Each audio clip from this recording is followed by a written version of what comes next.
it today with a very good human rights friend of mine, the head of Human Rights First in this country, Mike Posner.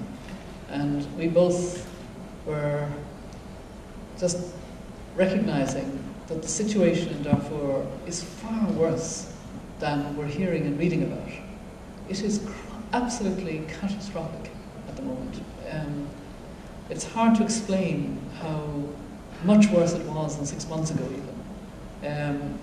A number of those who are trying to help, aid workers, can no longer be there because of the security. So they're squeezed out. The Save the Children, the Oxfam, they're finding it much more difficult to be there. Politically, Sudan is getting off the hook altogether.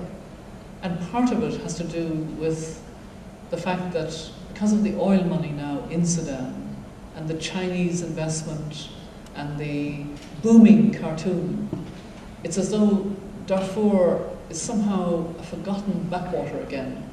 And it's really very difficult. I do think that the United States has tried. I know that President Bush has Mr. Nastios, who used to be in charge of USAID as a special envoy in Darfur. But somehow it's not enough. It's not enough at all.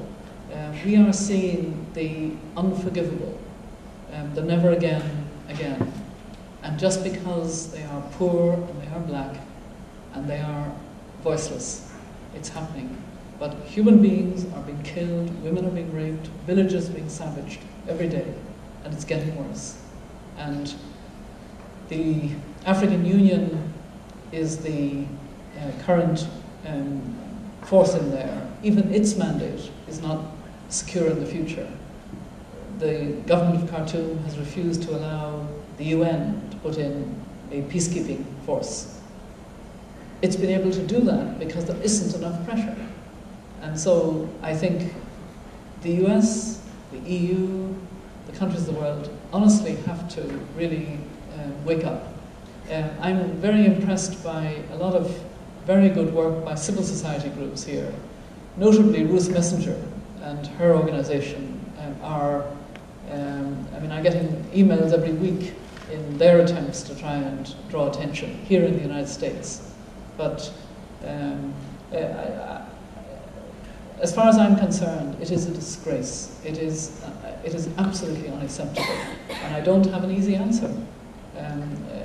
If I was High Commissioner for Human Rights, I would be jumping up and down and screaming from the rooftops about it at the moment, because it is absolutely terrible, and it is not acceptable, and it is a kind of real politic that we're into that is not acceptable. And I'm glad you asked the question, because you and I care, and I hope millions and millions of people will care, and I hope a lot of people listening will send emails tomorrow. There's an election coming up here. Let's get Darfur up on as high a list as possible. And, Sudan cares about public opinion. It's not getting the messages it should be getting about what's happening in Darfur. And, that has to change.